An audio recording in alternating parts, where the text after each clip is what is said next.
Young people are watching all of this unfold, and many of them have a lot of questions and maybe no one to talk to. An 8th grade teacher in suburban Pittsburgh says he couldn't just sit back and not address Ferguson after coming into an eerily quiet classroom last week, a day after the grand jury decided not to indict former police officer Darren Wilson for killing Michael Brown, so he did the best he could. Which, of course, brings back that question, what do teachers say to students? Let's talk about that. I'm joined now by Georgetown history professor Marcia Chatelain and Innovation Chief of D.C. Public Schools Robert Simmons. He's written a 5-page guide for how teachers should discuss Ferguson in the classroom. And full disclosure here, Robert also happens to be a friend of mine. Welcome to you both. Thank you. Thanks, Thank Carol. you for being here. I want to start with you, Professor Chatelain. You started a Twitter hashtag, Ferguson Syllabus. Why?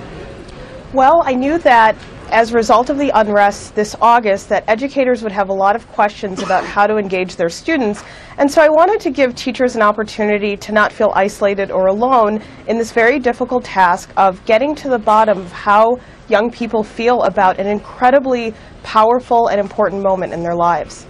What's been the response to your hashtag?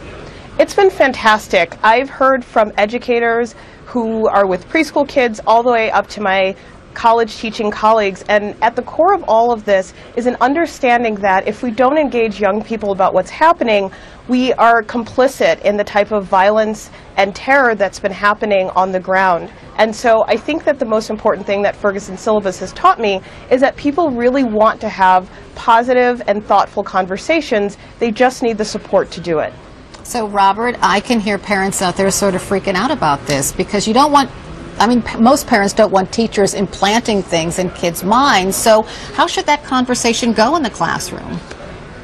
So one of the things that we thought about in the D.C. public schools was through the leadership of our Chancellor, Kaya Henderson, where she asked myself and the Chief of Teaching and Learning, Brian Pick, to think about what that document would be. And one of the things that was critical as I put it together was to give students the space to share their feelings without being judged, but also give teachers the opportunity to help enter into this space as facilitators as opposed to being a sage on the stage. But also recognizing... That's not right, because what if, Robert, a student asks, why did police shoot Michael Brown? How does the teacher respond?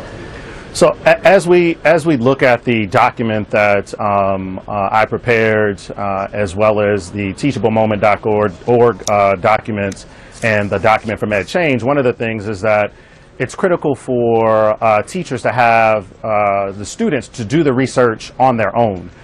So that the teacher isn't in a awkward position, because a teacher may have an opinion that's very different from the media, may have a very different opinion from the students and from the parents. And so one of the critical pieces that we put out there is for the students to actually go out and find what are the variety of opinions about why Michael Brown was shot. And then furthermore, it's a good opportunity for us to encourage our students to participate in our democracy using the skills that they would need in everyday life. So part of it is, this isn't just about Michael Brown, but it's an opportunity for young people to contribute to a conversation, because they're going to have to contribute to these types of conversations throughout their lives.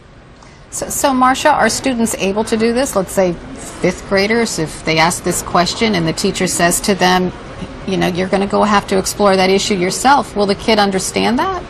Of course. Kids understand that we are in the middle of an incredibly emotional and difficult time for a lot of communities.